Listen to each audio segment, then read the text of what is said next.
Love is the doctrine of this church. The quest for truth is its sacrament, and service is its prayer. To dwell together in peace, to seek knowledge and freedom, to serve human need. For these high purposes do we unite in worship. Now, some of you might be wondering about the title of my talk today, Love and Rockets. Well, it comes from a series of graphic novels under the same title by the brothers Hernandez, with their lesbian heroines and their punk sci-fi aesthetics. It's a great title and one that links together a number of things I'll be talking about today. So I couldn't resist using it, but I must give credit where credit is due. As Unitarian Universalists, we tend to have diverse and complex theological roots. Mine are pretty clear as these things go. There's a strong Taoist streak flavored with lots of Buddhism. I spent many years immersed in indigenous thinking and ceremony. I'm definitely not in the guy in the sky camp, although I have been known to invoke the big guy in times of stress. Philosophically, I'm deeply grounded in the Enlightenment. But upon closer examination, it turns out that I also have deep theological roots in speculative fiction. You could even say that some of my sacred texts are novels from that genre. Well, why not? Religion and possible futures were deeply intertwined in many of the books I read as a teenager. In Stranger in a Strange Land, Robert Heinlein imagined a religion founded by an Earthling raised by Martians. This new religion was a synthesis of several Earth religions, communitarian free love, and Martian physics. The novel is surprisingly sympathetic to all forms of religion, but retains a critical eye towards them. There's Dune by Frank Herbert. On the world of Arrakis, the local religion is a mystical fusion of Zen and Sunni Islam. And the dominant religious text of the Imperium is something called the Orange Catholic Bible. And the religious sisterhood of the Bene Gesserit manipulate religions for their own ends whose fulfillment will take generation. And the ancient struggle for power plays out against a backdrop of religion and ecology. And there are Ursula Le Guin's novels and stories with deep theological and mythical roots running through them. Octavia Butler's explorations of race and gender and sexuality. There's Robert Silverberg's dark psychedelic treatment of colonialism and Downward to the Earth. The list goes on and on. And religion, society, and culture are all examined through various critical lenses. And along with all the gender bending and body swapping and social criticism, there are stories that span light years of space and millennium of time. We encounter alien races and cultures. Entire planets and systems are the training grounds for the imagination. There are very few topics, very few possible futures that have not been explored in speculative fiction. Some of those futures are now our present. Now, we could dismiss these works as mere fiction, but could they be any less relevant than the stories of Moses or Elijah or Muhammad or Jesus or Buddha? Because there is little doubt that they contain truths about human beings and our societies. I think of these stories as representing a huge number of thought experiments. And I use the word experiments very deliberately. These stories have rules. They take place in natural universes. They may imagine things like faster than light travel or new power sources or alien races, but there's no magic or other supernatural forces in it. Like all good experiments, they ask the question, What if? I believe that these stories and others like them can also be seen as sources of our living tradition, as part of the lineage of humanist teachings which counsel us to heed the guidance of reason, the results of science, and warn us against idolatries of the mind and spirit. Because this is one of the gifts of our UU heritage, that we're not bound to a single set of sources, a single book, or a single lineage of thought. As the Roman playwright Terence once said, "I am human, and nothing human is alien to me." And through speculative fiction, perhaps nothing alien is alien to us. Everything human, and indeed not human, is a potential source of wisdom. Without the ability to imagine a future different from the present, we would be forever trapped in the past. Without the ability to bring critical thinking to bear on every human endeavor, we'd be at the mercy of all kinds of social, political, economic, and emotional forces. We answer the call of love. We speak of creating beloved community. We sing that love will guide us, and that's all very well and good, but we need rockets too. And I use rockets as a kind of a shorthand, a symbol, if you will, that stands not just for reason and critical thinking, but that vision and imagination which sees the different futures for the world. Love alone is not enough, and love without rockets goes nowhere. And I want to ground that thought in our humanist roots, which are themselves rooted in something older, the Enlightenment. Yeah, I know, the Enlightenment has gotten a bad rap lately from any number of directions. But many of these accusations are not only unfounded by the historical evidence, but they arise from the misunderstanding of several key values held by the majority of the Enlightenment thinkers: happiness, reverence, hope, and reason. And so from here on, I'm going to be quoting, drawing from, and referring to a book titled Moral Clarity by Susan Neiman. So, happiness, reverence, hope, reason. One of the critical achievements of the Enlightenment was to redefine the concept of evil. Prior to the Enlightenment, all evil and the human suffering that resulted from it was seen as ultimately resting in God's hands. If you suffered, it must have been because you had sinned or were innately immoral. Likewise, if you were healthy and prosperous, it was because you were good and virtuous. But the Enlightenment separated physical evil from moral evil, and in doing so, simultaneously disentangled happiness from virtue. And once this separation occurred, we could say that sometimes bad things happen to good people, and that everyone ultimately has a right to pursue happiness. And the existing social orders and their myriad inequalities and injustices didn't like this new concept that happiness was a human right and not some fleeting dispensation from God. This critique of traditional religion is one that brings a holy reverence for the human condition into the world. The Enlightenment clearly took aim at traditional religion for a couple of reasons. Most Enlightenment thinkers were deeply reverent, and the reverence was an integral part of the Enlightenment perspective.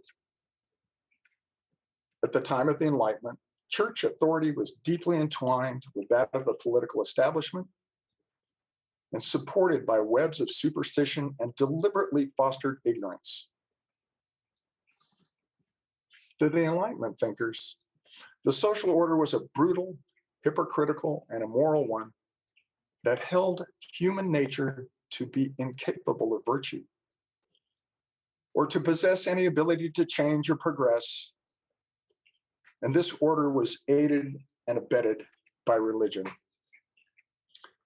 The hypocrisy of this relationship was part of the Enlightenment's issue with religion. Neiman writes, the Enlightenment was making an argument not about the truth or probability of religion, but something far more striking. Traditional religion is immoral. The second objection the Enlightenment had to traditional religion is perhaps more surprising than the first. In picturing God without glory, humankind without honor, traditional religion was itself irreverent. A God that could be bribed by good behavior was no different from gods who sent rain to nourish the crops in return for a sacrificed bull. The Enlightenment thinkers felt that the idea of God as a vain and brutal tyrant whose favors could be petitioned through certain supplicating behavior turned humanity into either helpless children or vicious criminals.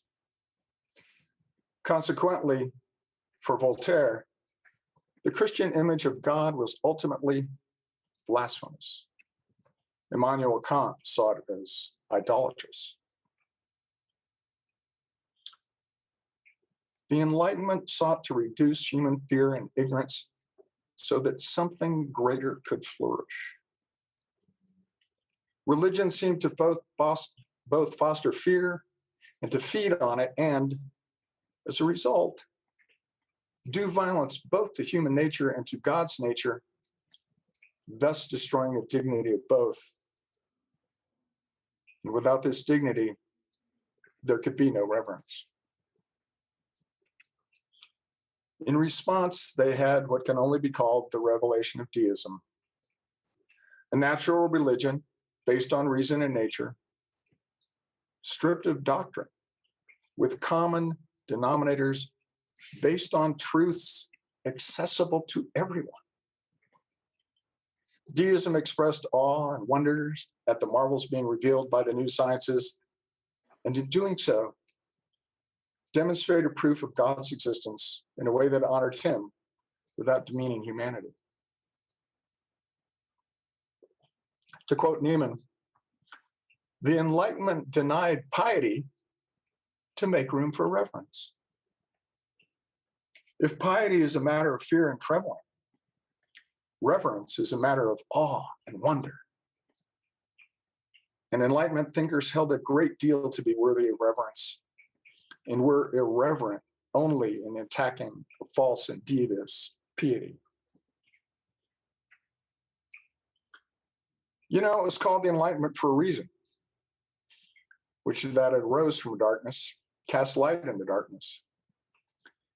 And this was not just the darkness of Europe in the preceding centuries, with its brutal religious wars, poverty, injustice, superstition, and ignorance, but also the darkness of the prevalent Christian view that humans are all naturally evil. Enlightenment thinkers, are keenly aware of the darker side of human nature, felt otherwise. Rousseau, for example, thought that humans were not born in original sin. Voltaire felt the same way, stating that man is not born evil, he becomes evil. And both of these men were not looking to defend the view that humans are naturally good, but rather to disavow the Christian view of the time that humans are naturally evil. And this view of human nature opened up the possibility for hope to flourish. For if we're neither naturally good nor naturally evil, but hold the potential for either, this gives us hope that we are not trapped by our nature. We can make choices, and it's possible to become better human beings individually and collectively. It means that progress is possible, not guaranteed. And this was hope, and it was a bright light in both the real and metaphysical darkness of their world.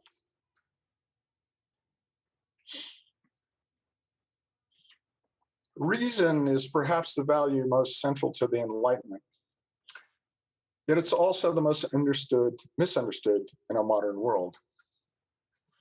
So it's important to know exactly what reason meant to these thinkers so that we can begin to reclaim its true meaning. Very simply put, they desired that the world made sense, that the world was a reasonable place, and that the reasons for things made sense. There was a deep understanding that reason had limits, and that an unreasonable rationalism was both overbearing and authoritarian. The Enlightenment was never opposed to passion or sentiment. Voltaire called passions the principal source of the order we see today in the world. They rejected a dualism that pitted reason against emotion because they ultimately saw humans as complex beings who were moved by both. And as the growing field of science revealed more of the mystery of the natural world, they saw reason, as they defined it, to be woven throughout nature. So they saw reason as being allied with passion and nature, yet standing firmly against the old authorities that had ruled all the domains of life with an iron hand. In a world dominated by authority based on revelation, superstition, fanaticism, and inherited privilege, reason was the key to freedom because it allowed normal people to discern truth for themselves.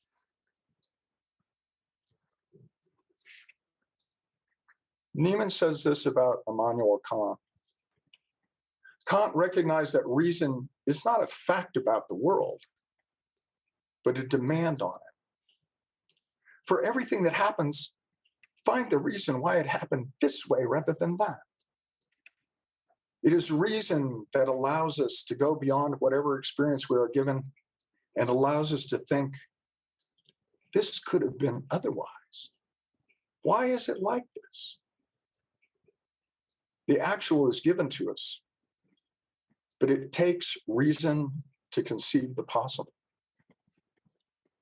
And without that capacity, we couldn't begin to ask why something is the way it is, or imagine that it might be better. And these abilities form both the basis of scientific research and social justice. They're so fundamental that we can hardly imagine functioning without them, and we take them for granted. Reason is what allows us to imagine new possibilities, individually and collectively, to be able to conceive of a world other than the one we have always inhabited. So much of what we value and hold to be just the way things are in our modern lives has been birthed through this imperative. Yes, our universalist roots are steeped in love and universal salvation. But our Unitarian roots run deep in the Enlightenment, in reason, in the modernity and humanism that arose from it. We have long been and still are home to atheists and agnostics, dissenters and freethinkers, scientists and visionaries, writers and artists, those who asked why, those who were not satisfied with the answers and imagined new worlds, who reasoned their way there with the reasons of both the mind and the heart. So, love, yes.